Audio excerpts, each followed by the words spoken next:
لیے بندہ کھڑا رہ سکتا ہے تو رب رسول کے لیے بھی کھڑا رہ سکتا ہے.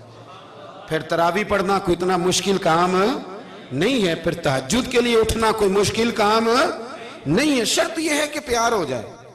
ایک عورت کے لیے اگر یہ سارا کچھ ہو سکتا ہے تو اللہ رسول کے لیے بھی ہو سکتے ہیں. فرماتے ہیں میں نے توبہ کر لی اور پھر میرا حال یہ ہے کہ وہ توبہ کی اور پھر 60 سال گزر گئے, ساری رات مصلی پہ کھڑا رہتا ہوں, مجھے کبھی تھکاوٹ نہیں ہوئی.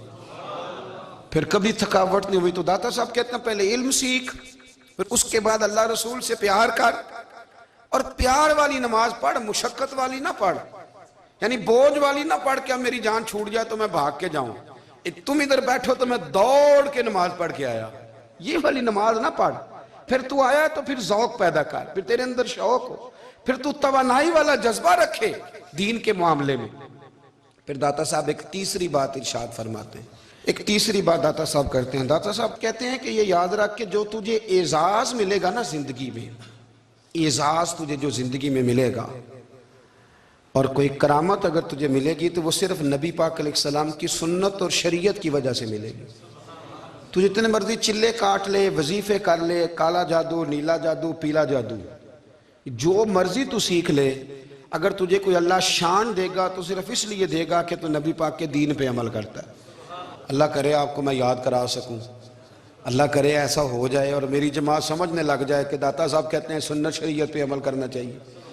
اور میں کوئی ایسی چھپی چھپائی بات بھی نہیں کر رہا, کشف المعجوب دنیا کی ہر زبان میں اردو میں ملتی ہے, آپ لے کے دیکھ سکتے ہیں.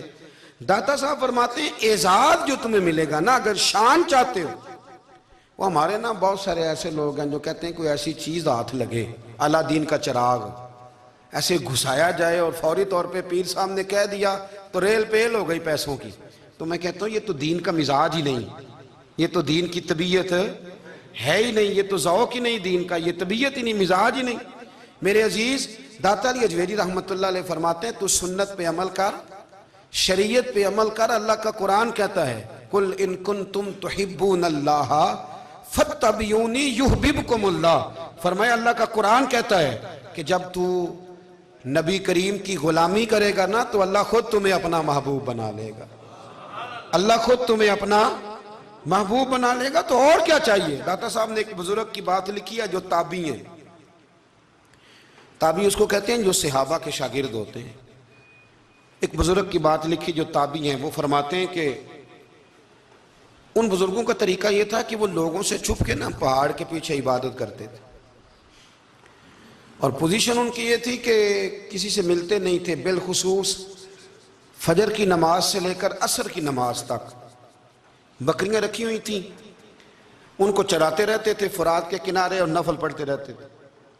اس وقت کو ملنے بھی نہیں آتا تھا. ایک شخص بڑی دور سے ان کی شہرت سن کے آیا, میں نے تو ملنا ہے.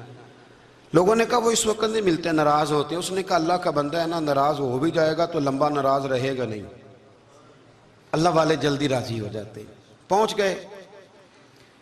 اب وہ بابا جی نماز پڑھ رہے تھے تو کہتے میں نے عجیب منظر دیکھا کہ بابا جی فرات کے کنارے نماز پڑھ رہے ہیں اور ایک بھیڑیا ان کی بکریوں کی حفاظت کر رہا ہے.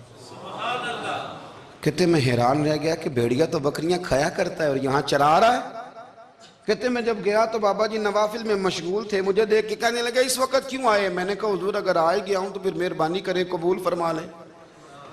میں بیٹھ گیا تو میں نے کہا حضور یہ بھیڑیا بکریاں چلا رہا ہے, بھیڑیا اور بکریے کی صلح کب سے ہو گئی. تو فرماتے ہیں لمبی تقریر نہیں, ہلکا سا جملہ. فرمانے لگے جب سے بکریوں کے مالک نے رب سے صلح کر لی ہے نا, تب سے بھیڑیوں نے بھی بکریوں سے صلح کر لی ہے. بکریوں کے مالک نے رب سے صلح کر لی, گناہ چھوڑ دیے, اس کی فرما برداری میں آ گئے. اب پھر اسے بکریاں چلانے کی ضرورت نہیں رہی. بکریاں نا اب بھیڑیا چراتا ہے. کہتے ہیں میرے اوپر کپ کپی طاری ہو گئی بزرگوں کی بات سن کے, اور مجھے پیاس لگی اور خواہش آئی کہ پتہ نہیں اب بابا جی کچھ کھلائیں پلائیں گے بھی کہ نہیں, بابا جی کچھ کھلائیں گے بھی کہ نہیں.